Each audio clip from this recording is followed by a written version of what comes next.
허위 조작 정보 대책과 관련해서 일부 야당 또 그리고 일부 언론의 혼동이 있어서 몇 가지를 꼭 좀 바로잡으려고 합니다. 첫째가 표현의 자유를 침해한다는 것이고, 둘째가 정부가 나서서 마치 이 조작된 정보의 가짜 진짜 여부를 다 판단하고 정부가 좌지우지하는 것은 문제다라고 주장하는 사실이 아닌 주장. 세 번째는 이 허위 조작 정보의 정의가 애매하다, 이런 주장.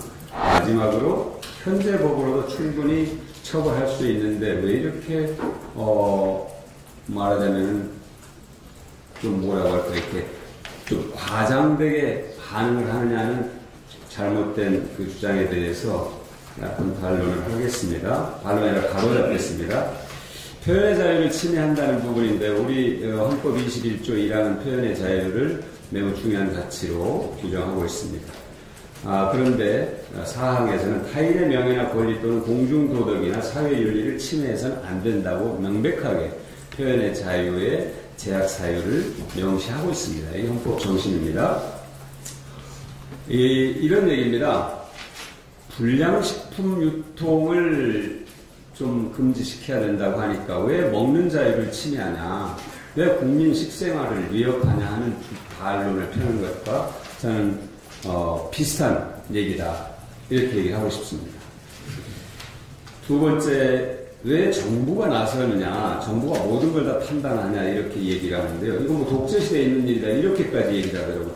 이 문재인 정부가 지금 21세기 대한민국에서 그러한 언론의 자유를 침해하고 표현의 자유를 침해한 그런 무모한 일을 벌일 만큼 그렇게 한가하거나 그런 데 대해서 지혜가 없거나 하지 않을 것을 여러분들이 다 아실 겁니다.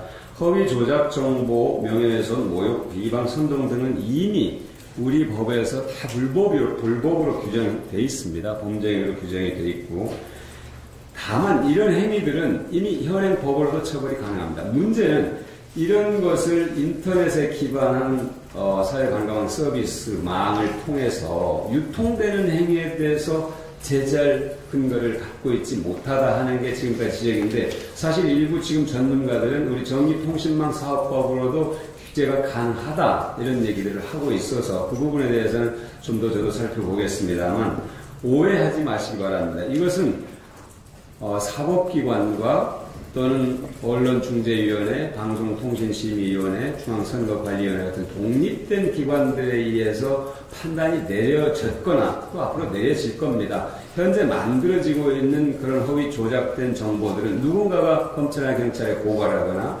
방송통신심의위원회 제소를 하거나 언론중재위원회 제소를 하게 될 겁니다. 그러면 그 법 절차에 따라서 그것의 진위 여부가 가려질 것이고 그 이후의 조치도 이루어질 것이다. 이것은 우리 사회가 이미 오랫동안 해오던 일입니다.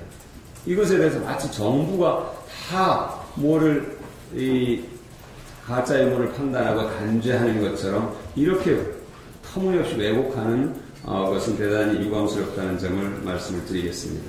다만 정부에서 분명히 해야 될 일이 있습니다. 정부의 정책이나 정부의 수장이나 또는 헌법기관과 관련된 어떤 사실, 명확한 사실들이 있습니다. 예를 들면 이번에 이낙연 국무총리가 베트남 방문해서 방명록에 남긴 그 명확한 사실이지 않습니까? 그건 국무총리실에서 그건 사실이 아니다 라고 분명히 판정할 수 있는 거고, 누구든지 국민들도 그것에 대해서 단 0.1%도 동의하지 않을 뿐이 안 계실 겁니다. 세 번째, 가짜뉴스 허위 조작 정보의 정의가 애매모호하다는 것인데요. 이게 사실은 쉽지 않은 부분인데, 그러니까 아까 말씀드린 것처럼 제가 사법기관과 언론중재위원회, 방송통신심의위원회, 중앙선거관리위원회, 그 다음에 언론사 스스로 인정한다. 여기에서 차츰차츰 축적이 돼가면 우리 이미 형법이나 다른 법에서 또는 선거법에서 이미 불법으로 규정하고 있는 내용들까지도 이제 포함이 되죠, 당연히.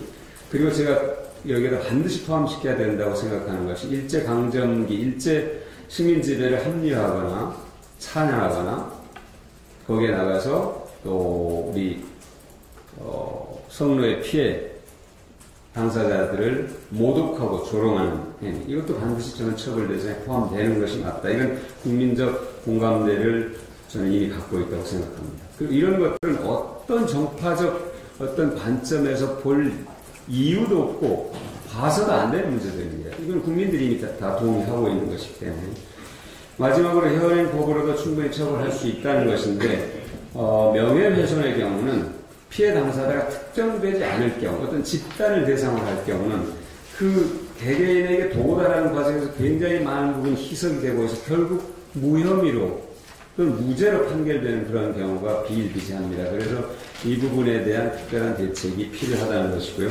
또 말씀드렸다시피 현재 온라인 그 사업자, 정보통신망 서비스 제공 사업자가 단순 매개자로 되어 있기 때문에 그분들이 사실 경제적 이득을 얻고 있음에도 불구하고 아무런 법적 책임을 지지 않을 겁니다. 이 허위 조작 정보가 유통되는데 실질적으로 가장 크게 기여하고 영향을 미치는데도 불구하고 이 부분을 명확하게 규정하자는 것이기 때문에 명확하게 이 부분에서 이해를 해주셨으면 좋겠고요. 현재 과방에 여야 모두 11건의 법이 계류되어 있는데 자유한국당 의원님들이 발의한 법안 내용이 훨씬 더 강력한 그런 내용으로 되어 있다는 점을 말씀드리고 그래서 저는 자유한국당과 충분히 이 점에 대해서 이 법에 대해서 논의해서 접점을 찾을 수 있을 것이다. 좋은 법을 만들 수 있을 것이다. 좋은 대책을 만들 수 있을 것이다. 이렇게 확신합니다. 감사합니다.